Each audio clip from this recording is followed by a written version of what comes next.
Hello everyone, today's topic is sex determination.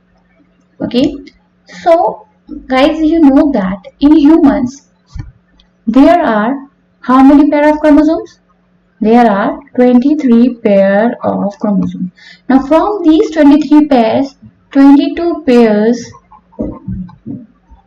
are autosomes, whereas the one pair is the sex chromosome. ठीक है? Sex chromosomes are also known as allosomes. Remember the names. Okay, sex chromosomes को हम allosomes भी बोलते हैं and also heterosomes. So this is very clear to you. We have 22 pairs of autosomes and one pair of sex chromosomes. Now this sex chromosome will decide whether the offspring will be a male or it will be a female. ठीक है? Now, move on to the topic. So this theory, chromosomal theory of sex determination is given by Wilson and Stevens. Remember the name of the scientist. Wilson and Stevens has given the chromosomal theory of sex determination. Now, you know that chromosomal theory of inheritance. Who has given the chromosomal theory of inheritance? Sutton and Boveri.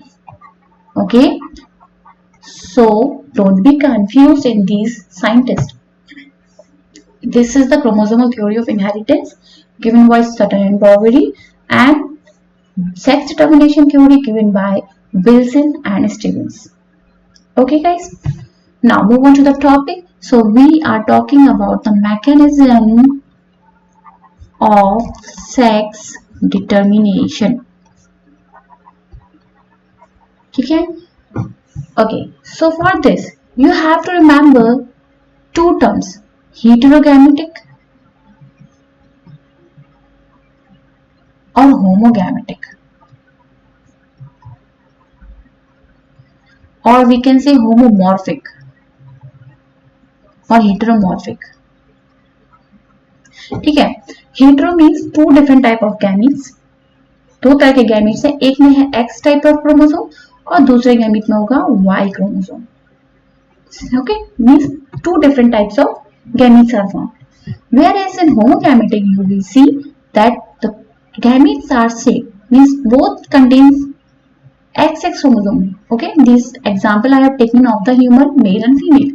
जैसे आपने देखा human female में दोनों ही chromosomes, दोनों ही gametes में x chromosomes होते हैं. कितने भी ओवम बन जाए सब में कैसे क्रोमोसोम होंगे? X type of chromosome. और मेल में कैसे होते हैं? एक्स और वाई, दो तरह के गैमेट्स बनते हैं. स्पर्म्स जो होते हैं 50% स्पर्म्स में एक्स क्रोमोसोम होता है और 50% स्पर्म्स में वाई क्रोमोसोम्स होता है. ठीक है, तो जब दो तरह के गैमेट्स बनते हैं उस कंडीशन को बोलते हैं हेटेरोगैमेटिक. ठीक है, Y containing sperm is known as androsperm and X containing sperm is known as gynosperm.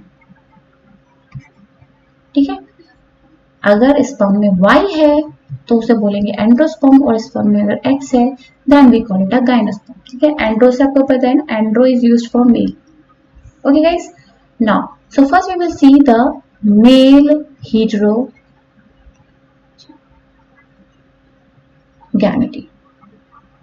ठीक है, पहले हम बात करेंगे male heterogamety, where we will see the male is producing two different chromosomes, two different gametes, sorry. Okay, so first is the XY type of mechanism. This is very easy and all of you know about it. And the other one is XO type of sex determination. So XY is found in mammals and in fruit fly also, that is Drosophila. इसमें आप कौन सा mechanism देखेंगे? XY type. ठीक है, हमेशा पहले हम फीमेल के क्रोमोसोम्स लिखते हैं, then we write to males chromosome. So you can see here the males is producing different gametes, right? That's why it is known as male heterogamety. Now, XXXF type of sex determination is found in some insects like grasshopper. Then it is also found in cricket, and is also found in cockroaches, right? So this is male heterogamity where male is producing two different type of gametes. Okay, now we will do the crossing. Let's see. Let me erase all the ink. Now, first we will see in mammals where the mechanism is XY type, right? And this is female and this is the male. Okay, so female will produce only X type of gamete. Okay, this is suppose egg, and the male will produce X and Y type of sperms, right? 50% contains X chromosome and 50% contains Y type of chromosome. Now, if this egg will fuses with the X sperm, then the child born is female. If this egg will fertilize with the Y sperm, then the child born is the male child. Okay, very easy for you. Now the second one, that is XXXO type of mechanism. In this you can see the male produce 50% male gamete which contain X chromosome and 50% of male gamete which do not contain the sex chromosome. ठीक है, आधे gametes में तो X chromosome है और आधों में नहीं है. ठीक है, अब हम क्रॉस करके देखते हैं XX टाइप, राइट? इसके गैमीट्स कैसे होंगे? सारे एक से बनेंगे X, इसके बनेंगे X या फिर जिसमें है ही नहीं कोई क्रोमोसोम. मैं ऑटोसोम्स की बात नहीं कर रही हूँ, ऑटोसोम्स तो है बट सेक्स क्रोमोसोम नहीं है. ओके, इसमें सेक्स क्रोमोसोम नहीं है. तो जब X के साथ फ्यूज होगा तो क्या होगा? फीमेल ऑफस्प्रिंग बनेगा. और जब X containing this, suppose this is the egg, will fuses with the gamete, that is sperm, which do not contain the sex chromosome X or type. Okay, this will form the male offspring. Okay guys, so this is the male heterogamety. These are the examples of male heterogamety. Now move on to the female heterogamety. ठीक है, जिसमें female दो तरह के gametes बना रही है. So first is the ZZ mechanism. ठीक है, अब हमने यहाँ पे Z क्यों लिया है? क्योंकि यहाँ से कंफ्यूजन नहीं हो जाए. यहाँ पे हमने XXXY लिया था. Now here we will see ZWZZ and the other one is ZOZZ. ठीक है, सो सबसे पहले हम फीमेल को लिखते हैं. याद रखिएगा ये फीमेल है, this is male gametes, male sex chromosomes. Okay, now ZWZZ mechanism is found in birds, in some reptiles, and it is also found in some fishes. You have to remember the example. Okay, birds, reptile and fishes. And ZOZZ mechanism is found in both, and it is also found in butterflies. ठीक है, सो ZWZZ mechanism में आप देखेंगे कि female क्या कर रही है? 50% जो उसके एग्स हैं वो Z कंटेनिंग है एंड 50% जो एग्स है उसमें W सेक्स क्रोमोसोम है. ठीक है, और जो मेल है, male is producing only the Z type of gametes. यहाँ पे फीमेल के दो तरह के गैमीट्स है. ठीक है, अब ये Z के साथ फ्यूज होगा या फर्टिलाइज होगा तो हमें क्या मिलेगा? मेल. और जब W और Z they will fertilize, then they will form what? They will form female offspring. ठीक है, now next is ZO means एक में 50% में Z है, Z type of chromosome, and other में कोई क्रोमोसोम नहीं है. ठीक है, और मेल का कैसा हो गया? केवल Z टाइप. ठीक है, मेल में Z ही है, ये थे फीमेल के अलग अलग है ना, एक में Z टाइप क्रोमोसोम है और एक में है ही नहीं. तो जब Z टाइप का Z से फ्यूज होगा तो Z मिलेगा, यानी कि ये ऑफस्प्रिंग कैसा है? This is male. और जब जिसमें सेक्स क्रोमोसोम नहीं है, that is fusing with this, then we get a female offspring. Hope this is clear to you, right? So now move on to our next topic, that is haploid diploid method of sex determination. Now here you will see the number of chromosomes are deciding the sex. ठीक है, examples are ants and most important that is honeybees. ठीक है, देखिए अब इसमें क्या होता है, honeybees, फीमेल हनीबी की हम बात करें, this is the queen and the male is known as drone. ठीक है, female are diploid type and the male are haploid. ठीक है, बहुत इजी है. जितने भी क्वीन जो फीमेल्स होती हैं वो डिप्लॉइड होते हैं और जो मेल्स होते हैं वो हैप्लॉइड होते हैं. मीन्स उसमें हैप्लॉइड नंबर ऑफ क्रोमोसोम्स है और फीमेल्स में डिप्लॉइड नंबर ऑफ क्रोमोसोम्स. अब जब ये फीमेल एग्स बनाएगी तो यहाँ पे क्या होगा, ऑब्वियसली मियोसिस. ठीक है, तो यहाँ पे ये इसके एग्स बन गए मियोसिस के बाद. ठीक है, नाउ मेल्स में हैप्लॉइड है, ऑलरेडी हैप्लॉइड है, तो यहाँ पे माइटोसिस होगा, not meiosis, right, and they will form sperms. Okay, अब ये जो एग्स हैं, some of the eggs will fertilize and some will not. Suppose these are the eggs which get fertilized with the sperms. ठीक है, ये जो eggs हैं ये fertilize हो गए. So here fertilization takes place. Then if the fertilization takes place, then the offspring born are the females. Okay, they are the females. And if the fertilization does not take place, then these eggs will form or develop into male drones.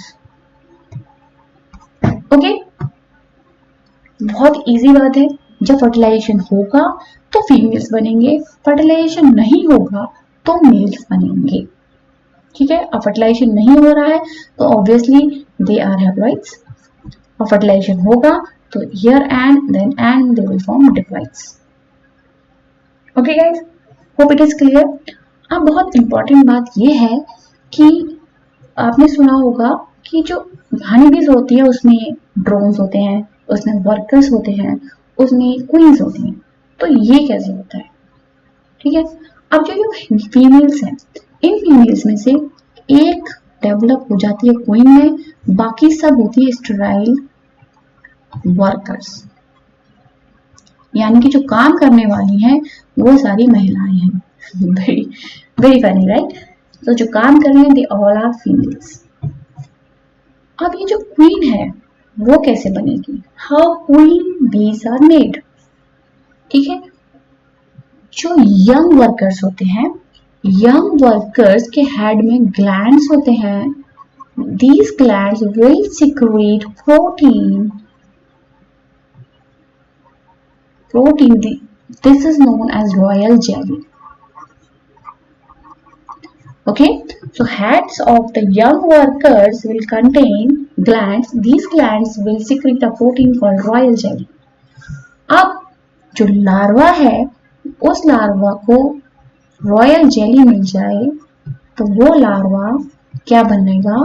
Queen बन जाएगा. Okay, if the larva is fed with the royal jelly, then that larva will develop into a queen. And rest other they are fed with the pollens, so they will develop into workers. Okay guys, तो queen एक ही होती है जो जिसको क्या मिलता है भोजन में? रॉयल जेली मिलती है. रॉयल जेली किस में रिच होती है? प्रोटीन में. ठीक है, अगर ये वाली डाइट उसे मिल जाती है तो वो जो लार्वा है वो क्या बन जाता है? That will develop into a queen, right? Now next question is what is the role of male drone man. भाई अब मेल का काम क्या है? मेल ड्रोन क्या कर रहा है? कुछ कर रहा है, नहीं कर रहा है. मेल ड्रोन का काम बस एक ही है, that is mating. Okay, we can call it copulation.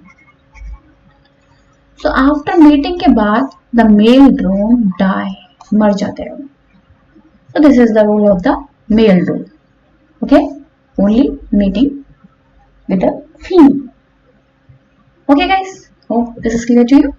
Now we will see the environmental determination of sex. अभी तक हमने देखा था क्रोमोसोम्स डिसाइड कर रहे थे sex. Now we will see how the environment is deciding the sex. So first example is in Bonellia. Bonellia is a worm, ठीक है। अब इस वॉर्म में आप देखेंगे ये जो डायग्राम है ये बोनेलिया का है, ठीक है। ये जो है फीमेल है, this is the mail.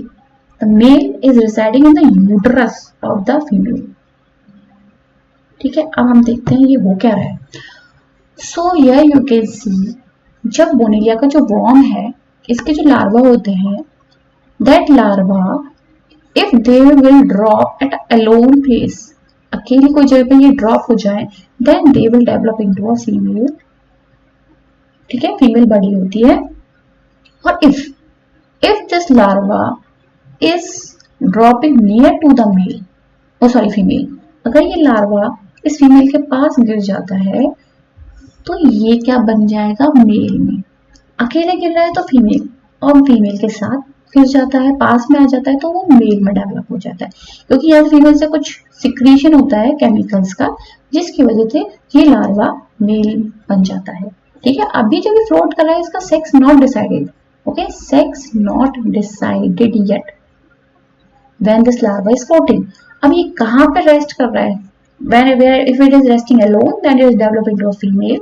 If it is resting with the female, then it develops into a male. And now you can see in this picture that male is residing in the uterus of the female. ठीक है, mail क्या होता है, parasite की तरह रहता है uterus में फीमेल के, ठीक है। This is about bonelia. So here you can see that environmental factors are deciding the sex. Second example is in turtles. Or in some reptiles, you will see that the temperature is deciding the sex, right? If the temperature is below 28 degrees centigrade, then the turtles will grow into a male turtles, ठीक है। अगर temperature 28 degree centigrade से कम है तो कौन से turtle बनेंगे, मेल टर्टल बनेंगे। और टेम्परेचर 33 डिग्री सेंटीग्रेड से ज्यादा है, then we will found female turtles, ठीक है। मीन्स तो एग्स जो है वो फीमेल टर्टल्स में कन्वर्ट हो जाएंगे, और अगर 28 डिग्री से कम है तो eggs will convert into a male turtle. And if the temperature lies between 28 degree to 33 degree centigrade, इन दोनों के बीच में टेम्परेचर है, then we will get 50% male and 50% female.